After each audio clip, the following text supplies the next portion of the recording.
A ver, hermanos, vamos a empezar con oración. Padre Santo, muchas gracias, Dios. Padre, qué increíble es poder estar como familia, Dios. Sabemos muy bien, Padre, que los puntos que valen de verdad, Dios, es cuando salimos de acá. Cuando estamos en la calle, Dios, y tenemos que tener convicciones, Padre, para predicar hacia nosotros mismos primero, Padre, y después a las demás personas también, Padre. Por favor, Padre, ayúdanos a estar enfocados en este momento, Padre, la cosa más preciosa de todo que diseñaste para nosotros, Padre, que es tu santo reino, Dios. Te amamos, Dios, y oramos en el nombre de Santo Jesús. Amén. Amén. Amén, hermanos. ¿Estamos en el video con quién? Marquito está animado. Marquito está teniendo tiempo con Dios todos los días. Amén. Marquito tiene convicciones de la palabra de Dios. Quiere ser un discípulo. Ya vio la charla bíblica 2 veces semana pasada. Ya está compartiendo la fe. Él fue abierto con sus temas, igual que nosotros fuimos abiertos con nuestros pecados. Él quiere ser bautizado. Se consolidó en el estudio pasado de conversiones del Nuevo Testamento. Hoy, Marquito, vamos a hablar sobre la venida del reino de Dios. Pero antes de hablar sobre eso, vamos a Mateo capítulo 13. Vamos. A mí me gusta, eso es algo extra que yo hago. Me gusta introducir con la escritura de Mateo capítulo 13. ¿Estamos ahí? No. Está un poco fallando este micrófono, ¿no? ¿O no? No. ¿No? Okay. Falla solo en mi cabello, ¿no? Mateo capítulo 13, versículo 44. Dice así: el reino de los cielos es como un tesoro escondido en un campo. Cuando un hombre lo descubrió, lo volvió a esconder y lleno de alegría fue y vendió todo lo que tenía y compró ese campo. También se parece el reino de los cielos a un comerciante que andaba buscando perlas finas. Cuando encontró una de gran valor, fue y vendió todo lo que tenía y la compró. Marquito, pregunta de oro: ¿qué entiendes de esa escritura? ¿Por qué inicia con esa escritura, hermanos? Porque aunque no explica aún de qué se trata el reino de Dios, acá ilustra qué tan valioso para Jesús es ese tema. ¿Qué tan valioso para Jesús, Marquito, es el reino de Dios? Algo digno de, ¿sabes qué? Vender todo lo que uno posee de su vida. Eso obviamente involucra poder cambiar de ciudad. Está dispuesto a dejar cualquier cosa porque encontró el reino de Dios. Y básicamente hay 2 personas, eso hablando con los discípulos acá, ¿no? 2 tipos de personas que encuentran el reino de Dios. Uno que básicamente no estaba buscando, pero lo encontró, vio que era muy precioso, vendió todo y lo obtuvo. Y otro que sí estaba buscando. ¿Tiene sentido? Varios de nosotros acá estábamos buscando el reino de Dios. Y ahí Dios, por favor, pone algo en mi vida, y Dios pone discípulo en tu vida. Y es increíble, pero varios de nosotros que no estábamos buscando a Dios, yo me apunto en esta categoría también. Y Dios puso un discípulo en tu vida y tú también encontraste el reino de Dios. Amén. Pero yo inicio con la escritura solo para ilustrar, Marquito, lo que vamos a hablar hoy. ¿Qué tan valioso es eso para Jesús? Es lo más valioso posible. Es algo que uno debe estar dispuesto a dejar cualquier cosa de tan valioso que es. Marquito, para ti, ¿de qué se trata el reino de Dios? Es bueno que, igual que hay una línea de tiempo, pero algo más conceptual, abstracto en nuestra cabeza. Marquito, ¿qué tú entiendes del reino de Dios? Yo no sé ustedes, hermanos, pero cuando yo tomé el estudio bíblico, yo no tenía idea de qué era el reino de Dios. Quizás tú tenías, y felicidad para ti, pero yo no tenía idea de qué era el reino de Dios. Y no es un detalle que Jesús habla aquí o allá nomás. Jesús solo habla sobre eso después que resucita. ¿Recuerdan eso? En Hechos capítulo 1. ¿Cuál es el principio? Ayuda que Marquito primero comparta que él cree que es el reino de Dios. Y perfecto, vamos a ver que la Biblia enseña qué es el reino de Dios y cuándo fue establecido. ¿Ok? ¿Tiene sentido, hermanos? ¿Hasta ese punto? A mí me gusta, solo una cuestión de didáctica también, introducir qué vamos a hacer a lo largo del estudio bíblico. Marquito, vamos a ver predicciones, profecías en el Antiguo Testamento sobre la venida del reino de Dios, profecías en el Nuevo Testamento, que Jesús también habla sobre la venida del reino de Dios, y después vamos a ver el cumplimiento de esas escrituras. para tener convicciones que Jesús predicaba sobre eso. Excelente. Vamos a Isaías capítulo 2. ¿Estamos ahí, hermanos? Isaías capítulo 2. Un paréntesis entre nosotros acá también, hermanos. Ese estudio bíblico, como ustedes pueden ver, tiene bastantes escrituras. ¿Qué significa eso? Cada escritura tiene mucho contenido y es súper chévere. Pero enfoquémonos en no tomar tangentes a lo largo de ese estudio bíblico. ¿Tiene sentido eso en español? Como tú estás hablando de algo y de repente hablas de otra cosa, ¿sabes? Podemos hablar de varias cosas en cada uno de esos versículos y es increíble.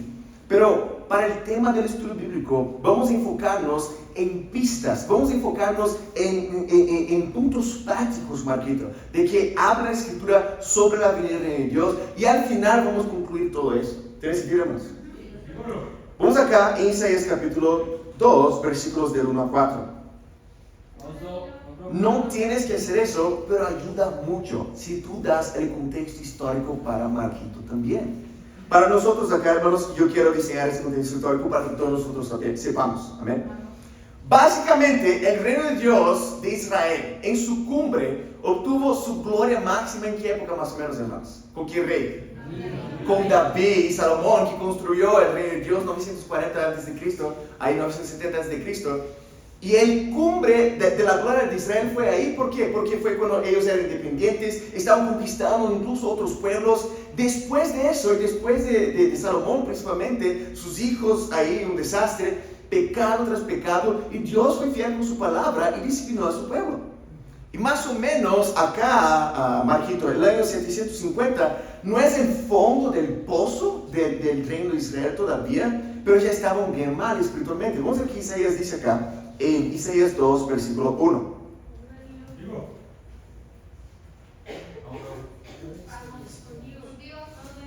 Versículo 1 dice así: palabra que Isaías, hijo de Amós, recibió en visión acerca de Judá y Jerusalén. En los últimos días, el monte de la casa del Señor será establecido como el más alto de los montes. Será alzado por encima de las colinas, y hacia él confluirán todas las naciones. Muchos pueblos vendrán y dirán: vengan, subamos al monte del Señor, a la casa del rey de Jacob, para que nos enseñe sus caminos y andemos por sus sendas. Porque de Sión saldrá la ley, de Jerusalén la palabra del Señor. Él juzgará entre las naciones y será árbitro de muchos pueblos. Convertirá sus espadas en arados, sus lanzas en hoces. No levantará espada nación contra nación, y nunca más se adestrarán para la guerra. A lo largo de los estudios bíblicos siempre preguntamos: Marquito, ¿quién tiene esa escritura? Hablando de las profecías, va directo, por favor, a los temas prácticos. Marquito, de acuerdo con la escritura, ¿está hablando de algo que va a pasar o algo que ya había pasado? Algo que iba a pasar. Estamos más o menos en el año 750 a.C. y dice que ¿cuándo eso iba a pasar? Versículo 2, en el principio, en los últimos días. Agarra un papel, yo no traje para poner ahí. En los últimos días. Cada una de las pistas para tornar didáctico el estudio bíblico. Amén. ¿Quiénes estarán involucrados cuando venga el monte del Señor? Y un detalle, Marquito: montes en la Biblia simbolizan reinos. El monte de Babilonia, el monte de Israel. Si tienes dudas sobre eso, puedes leer con Marquito quizás Salmo capítulo 2, versículo 6, o incluso la próxima escritura que vamos a ver de Daniel 2, 46, que literalmente dice que este monte será el reino de Dios. Amén. Pero ¿cuándo eso va a pasar? En los últimos días. Ahora en versículo 2, ¿quiénes estarán involucrados con eso paso? Todas las naciones. Final del capítulo 3, versículo 3, ahí también dice dónde eso va a empezar. Hay tres cosas chéveres que hay en la escritura.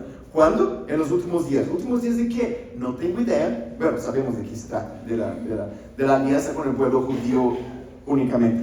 Últimos días, todas las naciones. ¿Y dónde? En Jerusalén, o en el monte Sión. Jerusalén está en el monte Sión. ¿Entendió eso? Va para otra escritura. No tiene que escudriñar, que va a juzgar qué naciones. No tomemos tangentes en ese estudio bíblico. Amén. Vamos para Daniel capítulo 2. Daniel capítulo 2.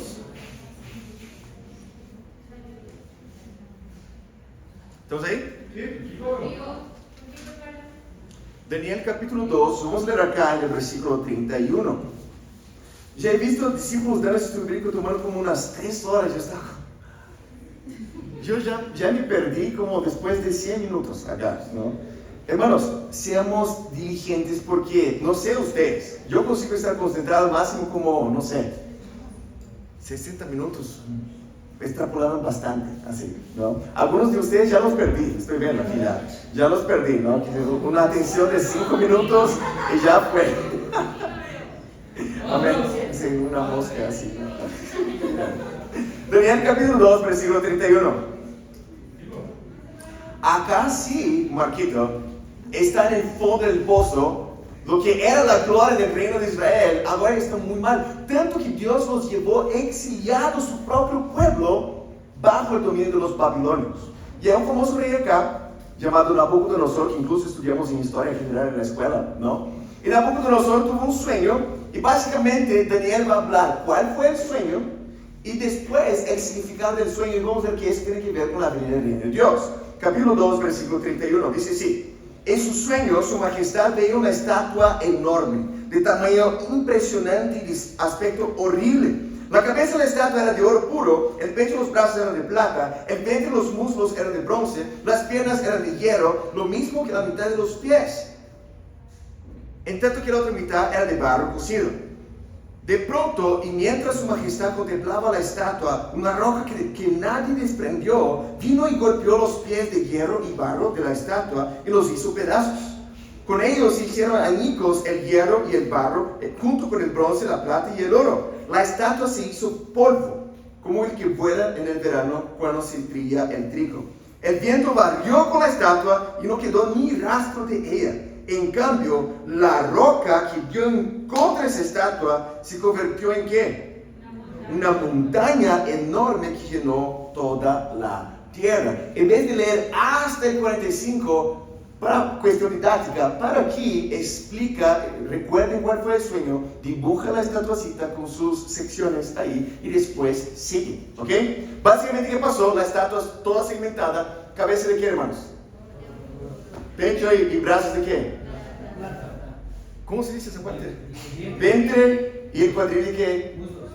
Muslos de bronce y las piernas con las piernas de hierro, pero en los pies ya bastante barro mezclado con hierro, ¿no? ¿Qué pasa con la estatua? Una piedra sin auxilio de manos atinge los pies, destruye la estatua entera, el viento barre eso, la piedra se vuelve una montaña. Y Daniel va a empezar a explicar qué significa el sueño, versículo 36. Este fue el sueño que tuvo su majestad y este es su significado. Su majestad es rey entre los reyes. El Dios del cielo le ha dado el reino, el poder, la majestad y la gloria. Además, ha puesto en manos de su majestad a la humanidad entera. Las bestias del campo, las aves del cielo. No importa dónde vivan, Dios ha hecho de su majestad el gobernante de todos ellos. Su majestad es la cabeza de oro. Esto es Daniel hablando para Nabucodonosor, el rey del imperio babilónico. Tú eres la cabeza de oro, versículo 39. Después de su majestad surgirá otro reino de menor importancia. Luego vendrá un tercer reino que será de bronce. Entonces cada sesión significa ¿qué, Marquito? Un reino diferente. Será de bronce y dominará sobre toda la tierra. Finalmente vendrá un cuarto reino, sólido como el hierro, y así como el hierro todo lo rompe, destroza y pulveriza. Este cuarto reino hará polvo a los otros reinos. Básicamente hay 4 reinos acá, hace el dibujito de que cada sesión significa un reino. Versículo 41. Su majestad veía que los pies y los dedos de la estatua eran mitad de hierro y mitad de barro cocido. El hierro y el barro, que su majestad vio mezclados, significa que ese era un reino ¿qué? Dividido. Aunque tendrá la fuerza del hierro, y como los dedos eran también mitad de hierro y mitad de barro, este reino será medianamente fuerte y medianamente débil. Su majestad vio mezclados el hierro y el barro, 2 elementos que no pueden fundirse entre sí. De igual manera, el pueblo será una mezcla que no podrá mantenerse unida. En los días de estos reyes, de ese último reino, el Dios del cielo establecerá un reino que jamás será destruido ni entregado a tu pueblo, sino que permanecerá para siempre y hará pedazos a los otros reinos. Tal es el sentido del sueño, donde la roca se desprendía de una montaña, roca que, sin intervención de nadie, hizo añicos al hierro, al bronce, el barro, a la plata y al oro. El gran Dios le ha mostrado a su majestad lo que tendrá lugar en el futuro. El sueño es verdadero y esta interpretación digna de confianza. ¿Qué tenemos que enfocar acá, hermanos? Cada sesión significa ¿qué? Un reino diferente. Pero hay todo como unos 7 versículos específicos sobre el cuarto reino, que era un reino de hierro, pero al final, llegando a los pies, ya había debilidad, era mezclado con barro también. Es el momento para contar con la memoria de la secundaria de Marquito. ¿Amén? Marquito, en la secundaria, aprendimos que hubo varios reinos en la tierra, principalmente la región de Mesopotamia, por ahí, ¿no? Que es Grecia antigua también. Rey Nabucodonosor es rey de ¿cuál imperio? El imperio babilónico.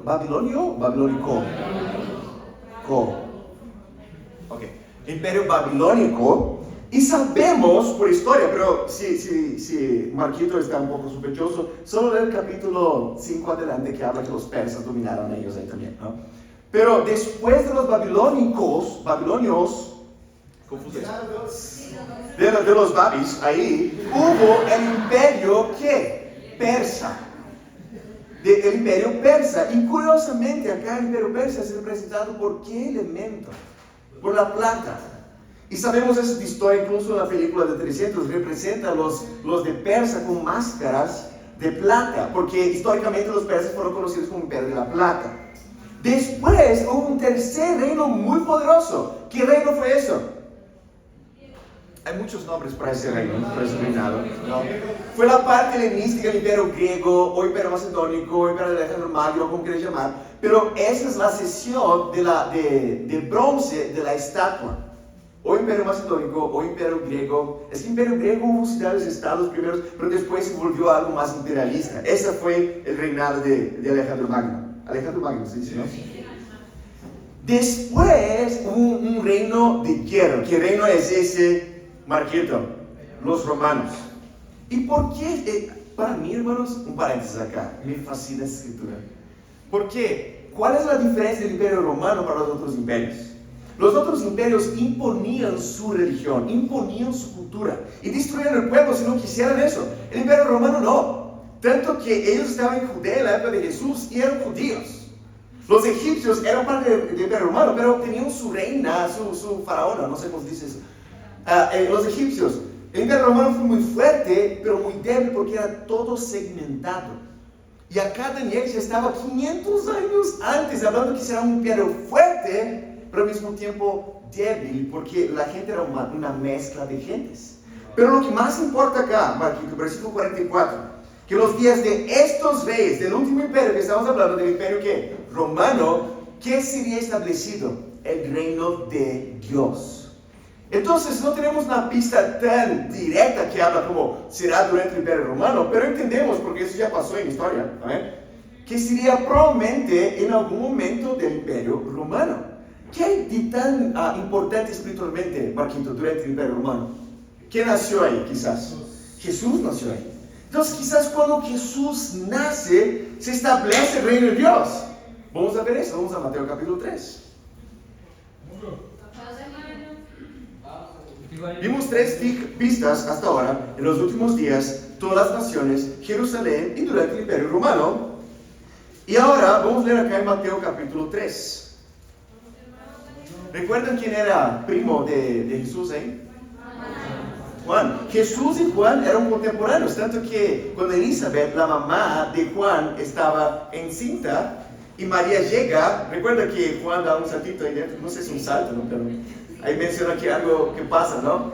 Pero el tema es que Juan probablemente era unos meses mayor que Jesús, pero los dos eran contemporáneos. Y vamos a ver que Juan el Bautista, cuando empieza a predicar, vamos a ver el contenido de su prédica. Acá en Mateo capítulo 3, versículo 1. Vamos, hermano. Dale, bro. Dice así: en aquellos días se presentó Juan el Bautista predicando en el desierto de Judea. Decía: arrepiéntanse porque el reino de los cielos está cerca. Juan era aquel de quien había escrito el profeta Isaías: voz de uno que grita en el desierto, preparen el camino para el Señor, hágale sendas derechas. La ropa de Juan estaba hecha de pelo de camello, llevaba puesto un cinturón de cuero y se alimentaba de langostas y miel silvestre, ¿no? Bien exótico la vida de Juan. ¿Cuál es el principio acá, Marquito? De acuerdo con este versículo 2 acá, acabamos de ver, ¿cuál es el contenido que Juan estaba predicando? Arrepentimiento, llamando a la gente a cambiar sus vidas, pero anunciaba algo que estaba cerca, que el reino de los cielos estaba cerca. Entonces, si está cerca, ya vino. No, pero estaba cerca. ¿Tiene sentido, hermanos? Sí. No. Solo para ayudar a Marco a entender que no fue con el nacimiento de Jesús que se estableció el reino de Dios. Capítulo 4, próxima página de tu Biblia. Vamos. Capítulo 4, versículo 17. Jesús empieza su ministerio. Acá Jesús ya tenía sus 30 años de edad, ¿no? Y empieza su ministerio y vamos a ver el contenido que Jesús predicaba. Acá en Mateo capítulo 4, versículo 17. Desde entonces comenzó Jesús a predicar: arrepiéntanse, porque el reino de los cielos está aquí. Jesús empieza su ministerio y ya viene el reino de Dios. Todavía.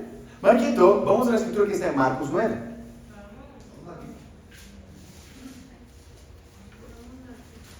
Marcos capítulo 9, vamos a leer acá en versículo 1. Vamos.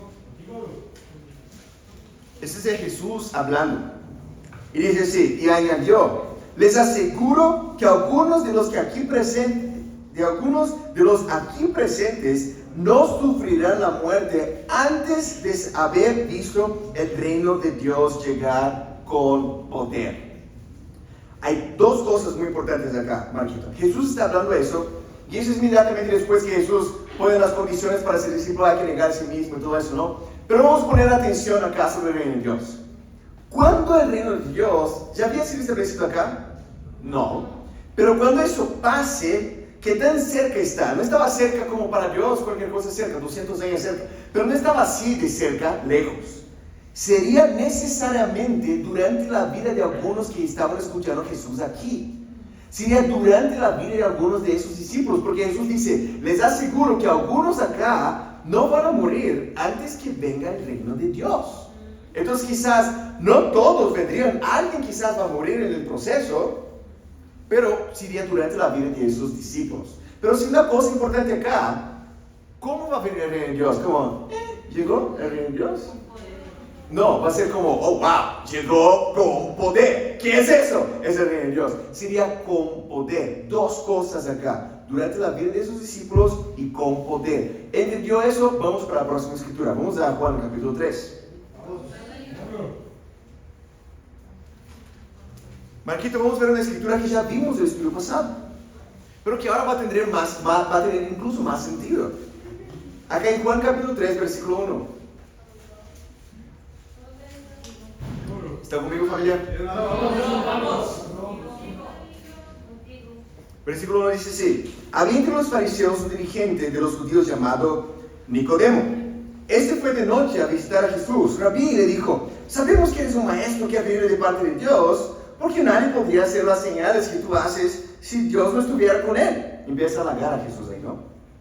De veras te aseguro que quien no nazca de nuevo no puede ver el reino de Dios, dijo Jesús. ¿Cómo puede uno nacer de nuevo, ya siendo viejo?, preguntó Nicodemo. ¿Acaso puede entrar por segunda vez en el vientre de su madre y volver a nacer? Yo te aseguro que quien no nazca de agua y del Espíritu no puede entrar en el reino de Dios. Respondió Jesús: lo que nace del cuerpo es cuerpo, lo que nace del Espíritu es Espíritu. No te sorprendas de que haya dicho: tienen que nacer de nuevo. Teniendo en cuenta la escritura. Exactamente. Ya vimos eso en el estudio pasado, el estudio de luz. ¿Cuál es cosa importante acá para rescatar, hermanos? Eso acá no es una profecía de cuándo sería o cómo sería, sino que cómo uno entraría en el reino de Dios. ¿Qué tiene que pasar para que uno siquiera pueda ver el reino de Dios de acuerdo con Jesús? Tiene que nacer de nuevo. Tiene que nacer de agua y del Espíritu. ¿Está claro eso, Marquito? ¿Está claro eso? Vamos para una otra escritura. Vamos para la escritura, hermanos, que está en Lucas 17. Lucas capítulo 17. Vamos, hermano. Algo que me ayuda a entender, hermanos, también, pongámonos en los zapatos de los judíos en Judea, escuchando a Jesús y Juan el Bautista en este entonces. ¿Cómo somos judíos en esta hipótesis, no?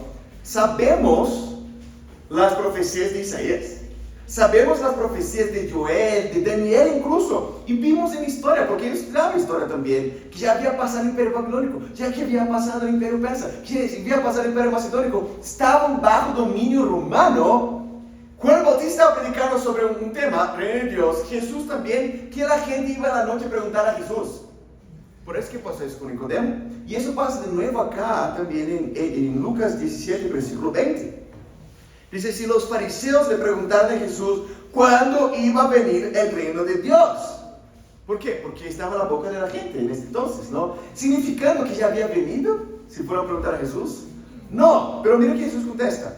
Y él le respondió, la vida del reino de Dios no se puede someter a cálculos. No van a decir, mírenlo acá o mírenlo allá. Dense cuenta de que el reino de Dios está aquí, entre ustedes, porque el rey Jesús ya estaba literalmente entre ellos, ¿no? Pero ¿cuál es el principio acá para rescatar la escritura? Los judíos pensaban que el reino de Dios significaría algo físico militar.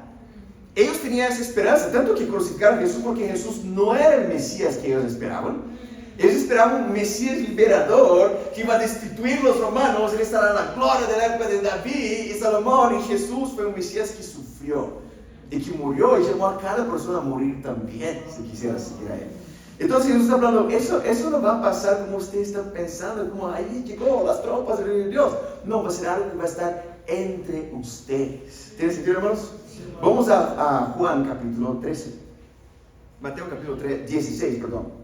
Mateo 16. Mateo capítulo 16, versículo 13. Siempre invierto eso. Mateo 16, 13. ¿Estamos ahí? Dice así. Cuando llegó a la región de Cesarea de Filipo, Jesús preguntó a sus discípulos, ¿qué la gente dice que es el Hijo del Hombre? Me encanta ese abordaje de Jesús, socrática, ¿no? Versículo 14. Respondieron, unos dicen que Juan el Bautista, otros que Elías, y otros que Jeremías, o uno de los profetas. ¿Y ustedes? ¿Quién dicen que soy yo? Tú eres el Cristo, el Hijo del Dios viviente, afirmó Simón Pedro. Dichoso tú, Simón, hijo de Jonás, le dijo Jesús, porque eso no te lo reveló ningún mortal, sino que mi Padre que está en el cielo. Yo te digo que tú eres Pedro, y sobre esta piedra edificaré mi iglesia, y las puertas del reino de la muerte no prevalecerán contra ella. Te daré las llaves del reino de los cielos. Todo lo que ates en la tierra quedará atado en el cielo, todo lo que desates en la tierra quedará desatado en el cielo. Vamos a escudriñar la escritura acá. Hay bastante carne en esta escritura, hermanos. ¿Qué es la frase? Jesús pregunta, ¿quién la gente dice que es el Mesías, el Hijo del Hombre? Y los discípulos, Jeremías, los profetas. Y Jesús para los discípulos, ¿y quién ustedes dicen que soy yo? Jesús pregunta. ¿Y quién se levanta para contestar? Siempre Pedro, ¿no? Para bien y para mal también. Pero siempre Pedro se levantaba ahí. Tú eres el Cristo, el Hijo del Dios viviente. Y finalmente fue una correcta y no que Pedro dio. Y Jesús le dice, dichoso eres tú, porque eso no te reveló mortal. Versículo 18. Yo digo que tú eres Pedro, y sobre esta piedra edificaré mi iglesia. Recuerda, hermanos, del sueño de Daniel, que la piedra suelta sin nacido de humanos, y la piedra se volvió una montaña. La iglesia sería edificada sobre una piedra, pero ¿qué es la piedra? Piedra. ¿Qué es la piedra? En portugués es pedra. ¿Qué es la piedra, Marquito? La piedra es Pedro. No, la afirmación de Pedro, Jesús, tú eres el Cristo. Suponer que la iglesia será construida sobre alguien increíble pero pecador, como Pedro, que después negó a Jesús 3 veces, es equívoco. Vamos a una escritura que confirma eso en 1 Corintios capítulo 3. ¿Qué vamos a ir, hermanos? Sí, hermano, Vamos, hermano. 1 Corintios capítulo 3, versículo 11. Que dice así: porque nadie puede poner un fundamento diferente de que ya está puesto. ¿Que es quién? Que es Jesucristo. Y está hablando sobre la construcción de la iglesia en el capítulo 3. Si tiene dudas, por favor, lee el capítulo 3 entero con Marquito, que está hablando de cómo construir la iglesia, o con piedras preciosas, o con paja, oro, o con paja, madera y heno. Muy bien, pregunta esa. Pero lo que es importante rescatar acá es que la iglesia, el monte, se construido sobre una piedra que es Jesucristo. El fundamento de todo es Jesucristo. Pero Marquito, recordemos que acabamos de hablar ahí en Mateo 16. Pero tiene algo importante, ¿qué es? ¿Para qué sirven llaves? O para prender el carro, ¿no? No los que tienen carro también.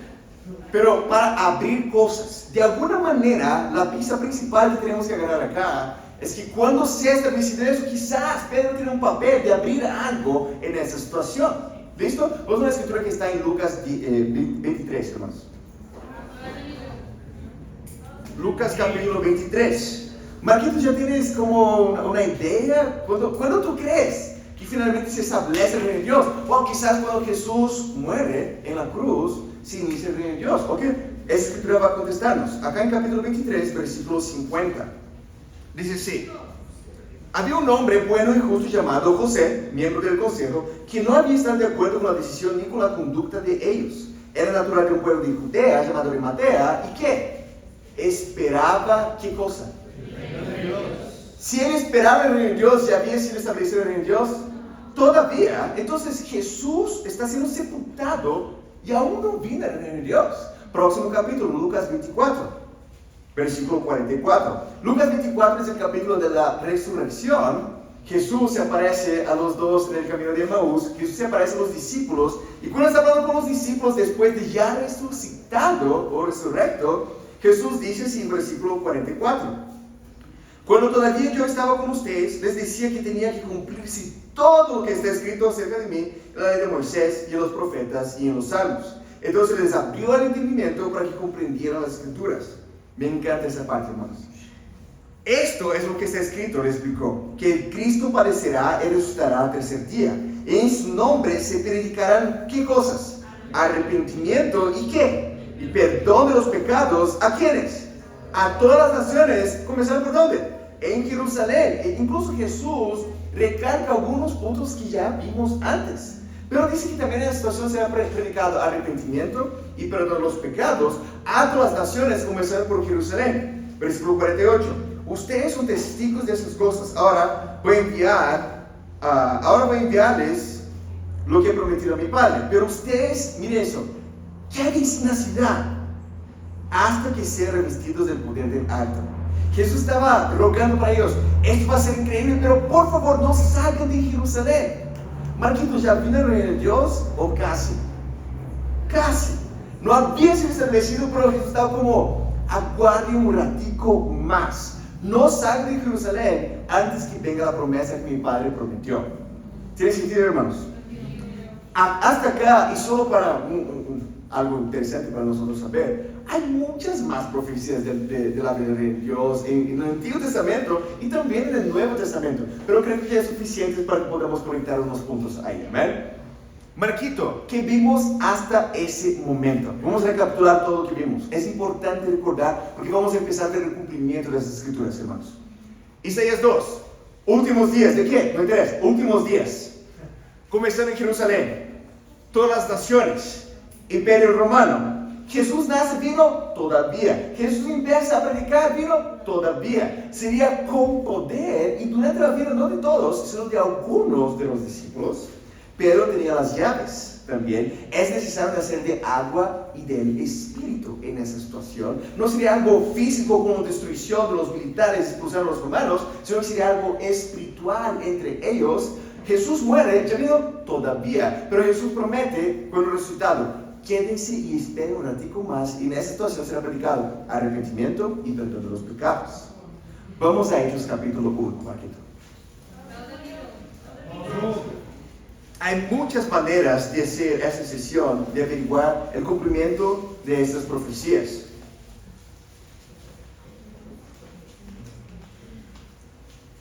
recomiendo que lean capítulo 1 y 2 enteros. Simple así. Pero, si Marquito acaba de tener su tiempo con Dios de capítulos 1 y 2, tú vas para las sesiones porque ya está fresco en su memoria. ¿Ven? Entonces, Marquito no tuvo tiempo con Dios en Hechos, está en Lucas todavía porque ya terminó Juan. Entonces vamos a empezar del Hechos capítulo 1, versículo 1. ¿Ven? ¿Están conmigo, hermanos? Estamos en la mitad de la cosa acá. ¿Ven? Versículo 1. ¿Quién escribe Hechos, hermanos? ¿Recuerdan? Lucas. Y Lucas, él escribe para alguien llamado Teófilo, ¿recuerdan? ¿Qué significa Teófilo? ¿Recuerdan? Amigo de Dios. Teo, Dios, teología, teocracia. Filo, amor, amigo, ¿no? Para cualquier persona que quiera ser amigo de Dios. Y Lucas empieza Hechos así también, versículo 1. Estimado Teófilo, en mi primer libro, Lucas, me refería a todo lo que Jesús comenzó a enseñar y a hacer hasta el día que fue llevado al cielo. Lucas empieza Hechos hablando, en los últimos capítulos, literalmente en Lucas 24, y empieza a hablar donde paró ahí, ¿no? Luego de darles instrucciones por medio del Espíritu Santo a los apóstoles que había escogido. Después de padecer la muerte, se les presentó dándoles muchas pruebas convincentes de que estaba vivo. Durante 40 días se les apareció y les habló acerca de una cosa nomás. ¿De qué? Del reino de Dios. Así de importante es para Jesús. Versículo 4. Una vez, mientras comía con ellos, les ordenó: no se alejen de Jerusalén, sino esperen la promesa del Padre, de la cual les he hablado. Juan bautizó con agua, pero dentro de pocos días ustedes serán bautizados por el Espíritu Santo. Entonces los que estaban reunidos con él le preguntaron: Señor, ¿es ahora cuando vas a restablecer el reino de Israel? No les toca a ustedes conocer ni la hora ni el momento determinado por la autoridad misma del Padre, contestó Jesús. Pero cuando venga el Espíritu Santo sobre ustedes, recibirán poder y serán mis testigos tanto en Jerusalén como en toda Judea y Samaria, hasta los confines de la tierra. Habiendo dicho eso, mientras ellos lo miraban, fue llevado a las alturas hasta que una nube se le ocultó de su vista. Ellos se quedaron mirando fijamente al cielo mientras él se alejaba. De repente se le acercaron dos hombres vestidos de blanco que les dijeron: Galileos, ¿qué hacen aquí mirando el cielo? ¿Cómo sería eso en Bogotá, no? Como... ¿Qué más, parce, no? Este mismo Jesús que ha sido llevado entre ustedes al cielo vendrá otra vez de la misma manera que lo han visto irse. Y esa es nuestra esperanza también, hermanos. Versículo 12. Entonces regresaron a Jerusalén, porque tenían que quedarse en Jerusalén, desde el monte llamado Los Olivos, situado aproximadamente 1 kilómetro de la ciudad. Estaba cerquita. Versículo 13. Cuando llegaron, subieron al lugar donde se alojaban. Estaban ahí Pedro, Juan, Jacobo, Andrés, Felipe, Tomás, Bartolomé, Mateo, Jacobo hijo de Alfeo, Simón el celote y Judas hijo de Jacobo. Todos en un mismo espíritu se dedicaban a la oración, junto con las mujeres y con los hermanos de Jesús y su madre María. ¿Danilo, Jesús tenía hermanos? Claro que tenía hermanos. Aquí está escrito que Jesús tenía hermanos.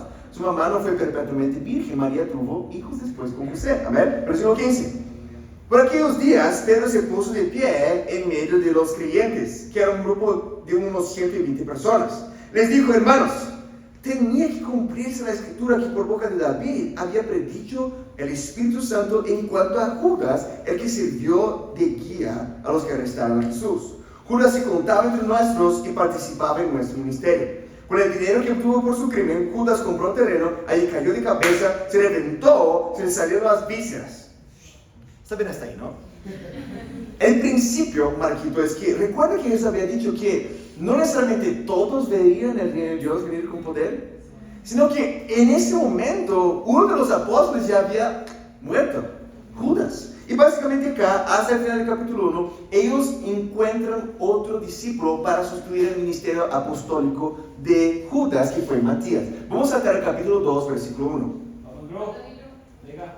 ¿Están conmigo, hermanos? Versículo 1. No sé si nunca leí tanto así en un servicio de domingo. Se acerca mi boca. Dice así: cuando llegó el día de Pentecostés, estaban todos juntos en el mismo lugar. ¿Quiénes? Acabamos de hablar de los 120 ahí, amén. De repente vino del cielo un ruido como de una violenta ráfaga de viento y llenó toda la casa donde estaban reunidos. Yo imaginaba como súper fuerte así entre ellos, ¿no? Gracias, Simon. Versículo 3.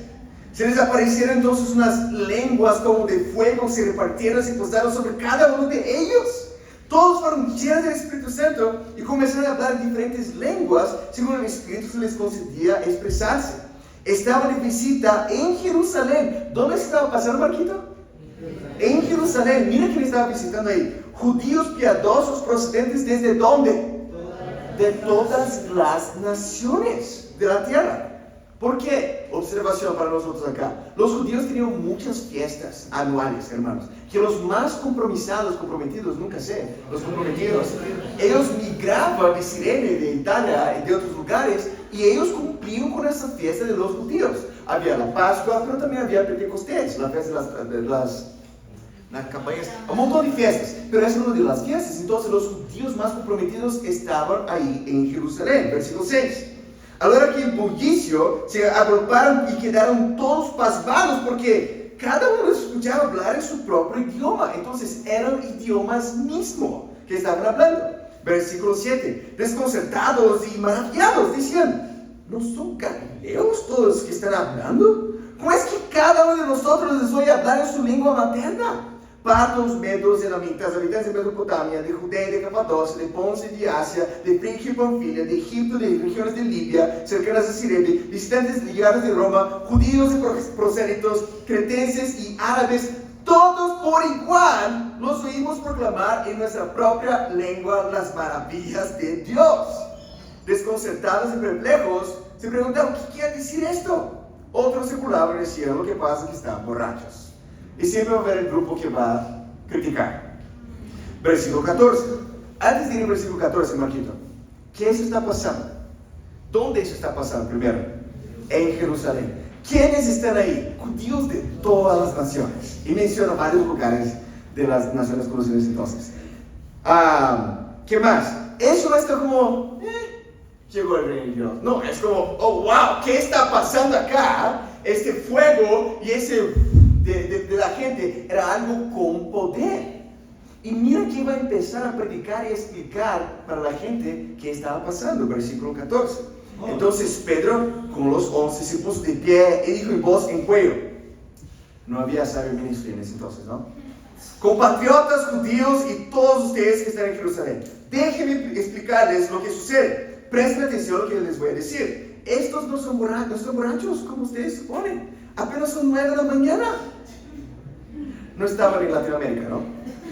En realidad, lo que pasa es que lo que se anunció el profeta Joel. Sucederá que en los últimos días, dice Dios, derramaré mi espíritu sobre todo el género humano.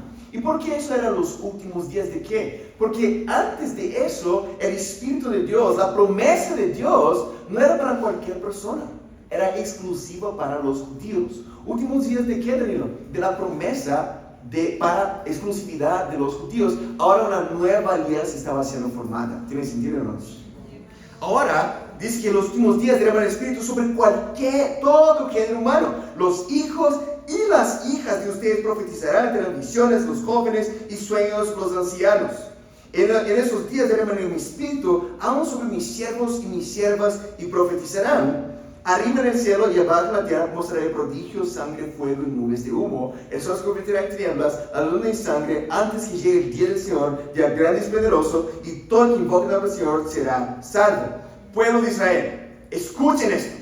Jesús de Nazaret fue un hombre acreditado por Dios entre ustedes, con milagros, señales, prodigios, los cuales realizó Dios entre ustedes por medio de él, como bien lo saben. Este fue entregado sin un determinado propósito y previo conocimiento de Dios, y por medio de gente malvada, ustedes lo mataron, clavándolo en la cruz. Sin embargo, Dios lo resucitó, librando de la angustia de la muerte, porque era imposible que la muerte lo mantuviera bajo su dominio. ¿Ya vieron la escritura? Sí, ya vieron esta escritura. Pero, ¿qué es importante entender acá, Marquito? Toda esta acción súper poderosa. ¿Quién empieza a predicar y explicar, incluso con escrituras, qué estaba pasando? Pedro. Y Pedro predica 3 puntos fundamentales que ya vimos en la historia de luz, Marquito.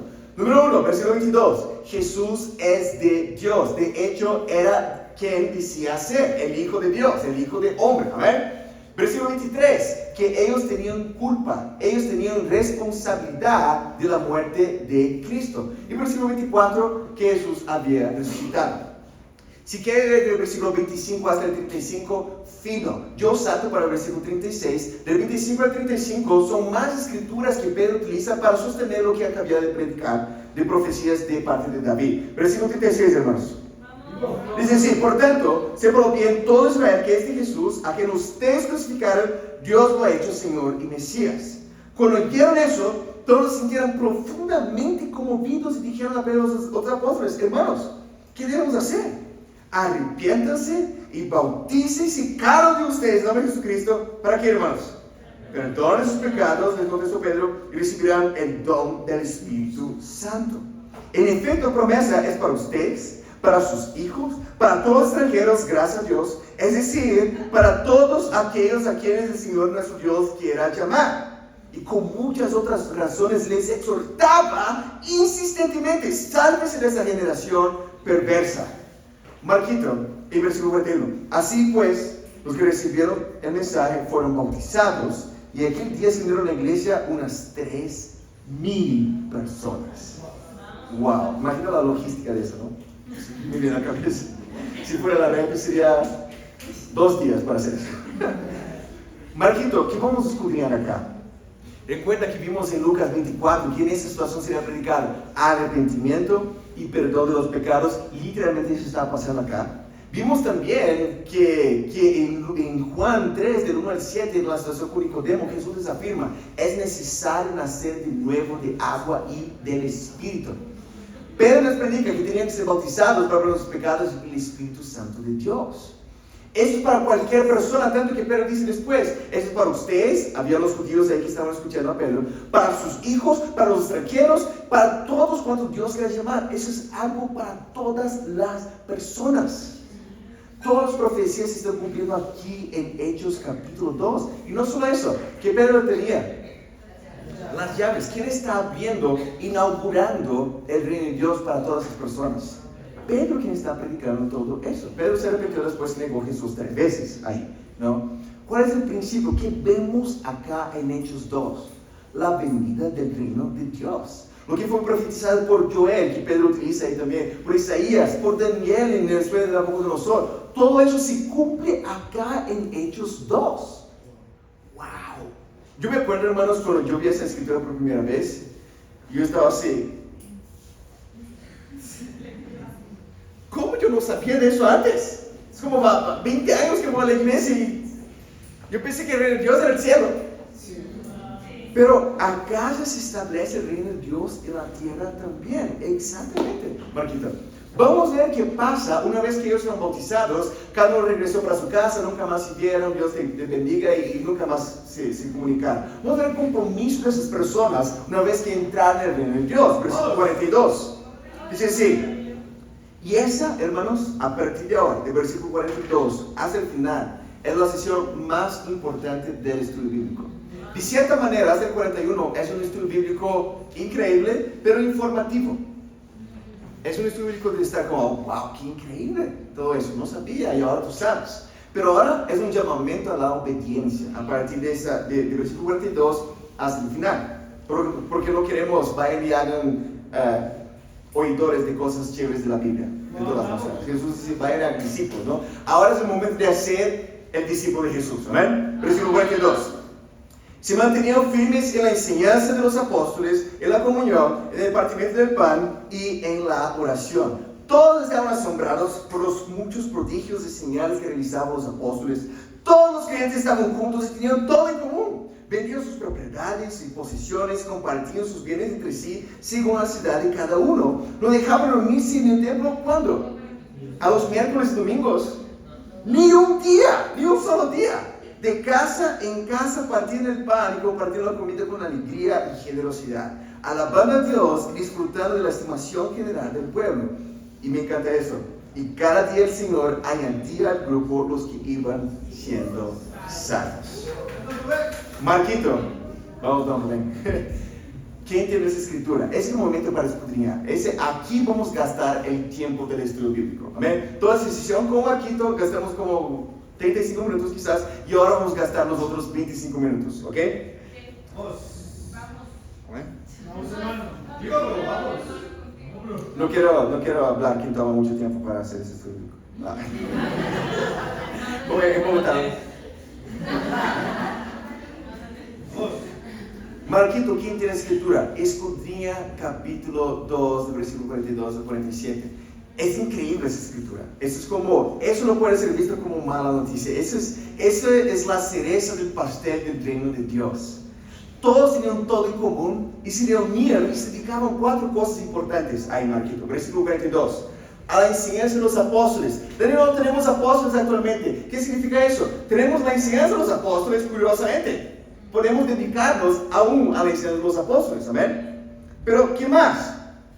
En la comunión significa estar juntos en comunión, amén. Al partimiento del pan es una referencia que Lucas utiliza a lo largo del libro de Hechos y Lucas a la Santa Cena, amén. Y a la oración. Ellos hacían todo eso juntos. Y de versículo 46 al 47, Marquito, ¿qué tú entiendes ahí? ¿Había como diferencias entre ellos? Cada uno de ellos hacía lo que les daba gana y unos aparecían, otros no, eran discípulos de Jesús que estaban siendo hechos acá. Y ellos tenían un compromiso, sí con Dios, pero también los unos con los otros.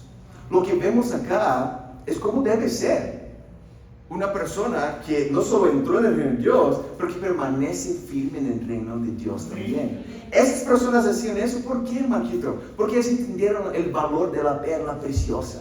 Ellos entendieron el valor del tesoro oculto. Y eso es muy importante para nosotros también, hermanos, acá. Si tú piensas, servicio, todo bien, cada uno va a pensar como quiera, pero una cosa te falta.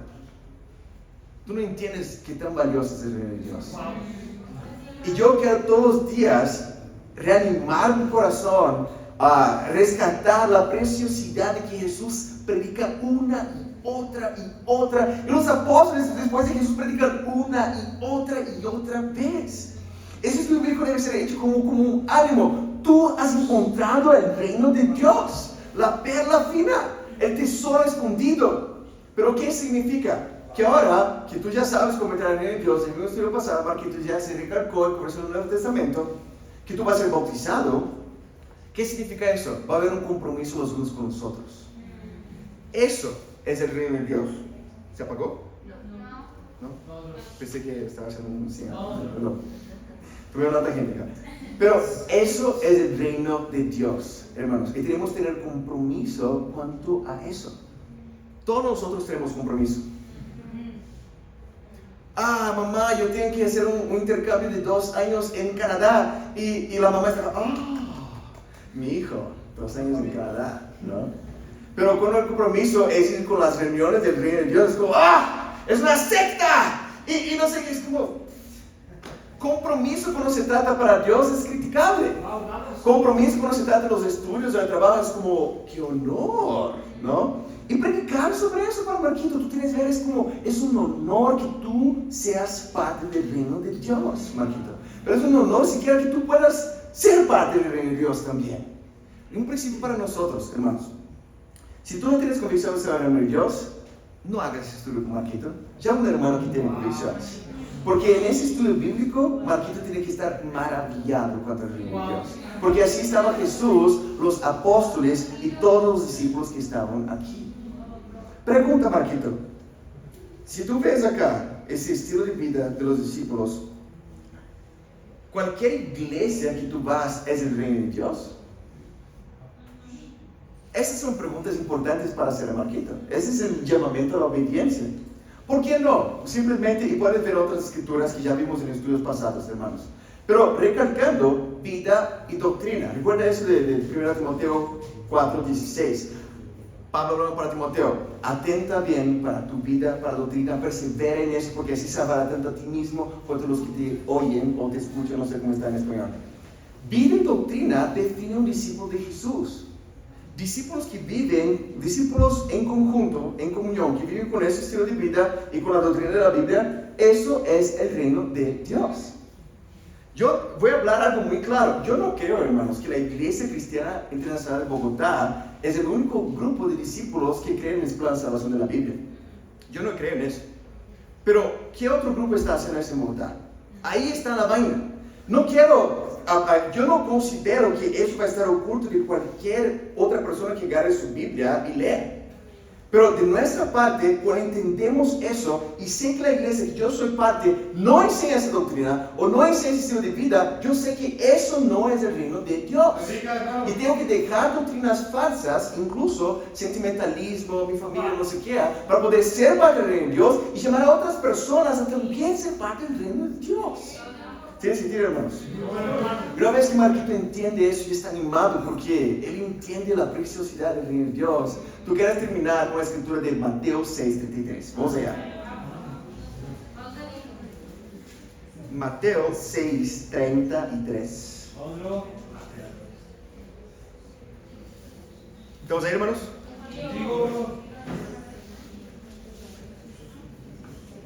Mateo 6:33. Dice así: más bien busquen primeramente el reino de Dios y su justicia, y todas estas cosas les serán añadidas. Marquito, ahora entendemos muy bien de qué Jesús está hablando acá.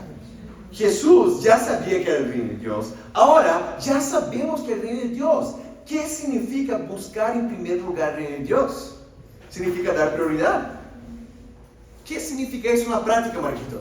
Como iglesia, la palabra iglesia, hermanos, simplemente significa congregación, iglesia del griego, conjunto de discípulos.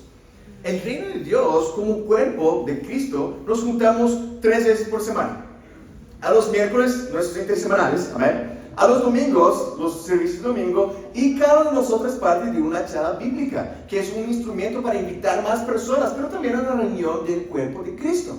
Los universitarios en el devocional universitario también, amén. Pero ¿qué significa priorizar el reino de Dios? Significa estar con los discípulos. Porque tú quieres capacitarse y tú quieres valorar lo que Dios diseñó por miles de años en sus promesas. Todas las promesas acá tomó más de años, hermanos, para Dios diseñar el reino de Dios que tú y yo tenemos acceso al día de hoy. Es llamar a Marquito a ver el honor que es estar en el reino de Dios. ¿Tiene sentido? Y entonces Marquito entender que priorizar no se trata cuando no tienes nada más que hacer. Sí, voy al servicio porque terminaron mis clases, ¿no? Y no tengo que estudiar el domingo. Es como, Marquito, creo que no entendiste nada de ese estudio. Prioridad no se aplica cuando no tiene nada más que hacer. Prioridad se aplica cuando es cumpleaños de tu abuelita y hay un servicio. Cuando tu jefe te pide para quedar extra y tú dices, hoy no, jefe, puedo ir mañana, pero hoy tengo algo muy importante. Y quiero invitarte también.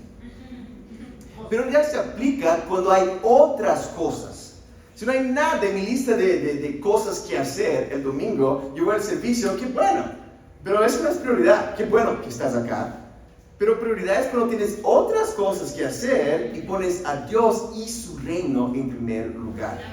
Y Marquito, si tú quieres ser un discípulo, no tienes que obedecer eso. Pero si quieres ser un discípulo, quiero llamarte a obedecer esa escritura. A mí me encanta en esta sesión hablar sobre honor y compromiso, como ya hablamos antes, ¿no? Compromiso con estudios, compromiso. Todos nosotros somos completamente comprometidos. Me falta dinero para el pasaje. Ok, cuando tú querías pecar con la fulanita, tú encontrabas el neck de alguien para poder ir allá, ¿no? Es como todos nosotros sabemos sacrificar incluso para conseguir cosas que queremos. Pero ahora tenemos que calibrar eso para Dios. Amén. Hermanos, es un estudio bíblico increíble para dejar Marquito maravillado con el reino de Dios, pero llamar a la obediencia y priorizar tu santo reino también. Los quiero para Dios y la gloria. Amén.